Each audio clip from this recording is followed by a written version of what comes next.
To a few of us here today, this is a solemn and most momentous occasion. And yet in the history of our nation, it is a commonplace occurrence. The orderly transfer of authority as called for in the Constitution routinely takes place as it has for almost 2 centuries, and few of us stop to think how unique we really are. In the eyes of many in the world, this every 4-year ceremony we accept as normal is nothing less than a miracle. For decades, we have piled deficit upon deficit, mortgaging our future and our children's future for the temporary convenience of the present. To continue this long trend is to guarantee tremendous social, cultural, political, and economic upheavals. You and I, as individuals, can, by borrowing, live beyond our means, but for only a limited period of time. Why then should we think that collectively, as a nation, we're not bound by that same limitation? We must act today in order to preserve tomorrow. And let there be no misunderstanding. We're going to begin to act, beginning today.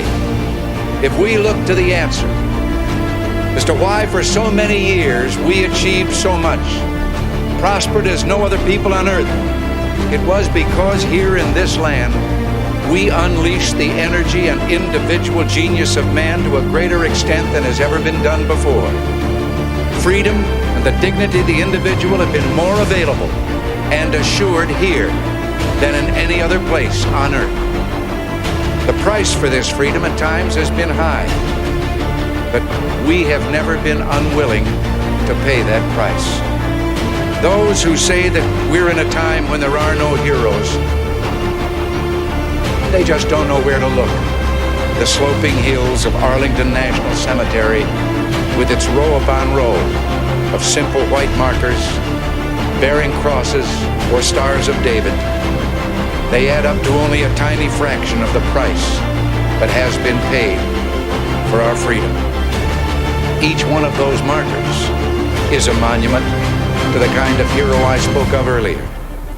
Their lives ended in places called Belleau Wood, the Argonne, Omaha Beach, Salerno, and halfway around the world on Guadalcanal, Tarawa, Pork Chop Hill, the Chosin Reservoir, and in 100 rice paddies and jungles of a place called Vietnam.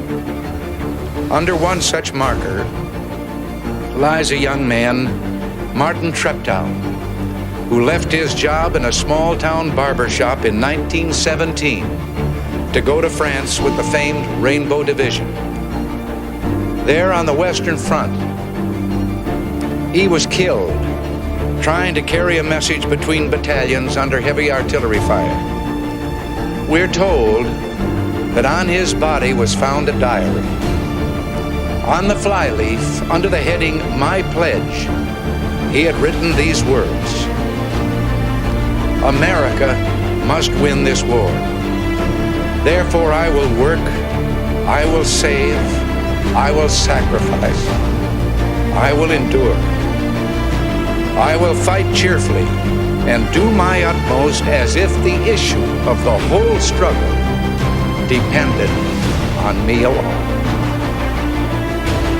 Above all, we must realize that no arsenal or no weapon in the arsenals of the world is so formidable as the will and moral courage of free men and women.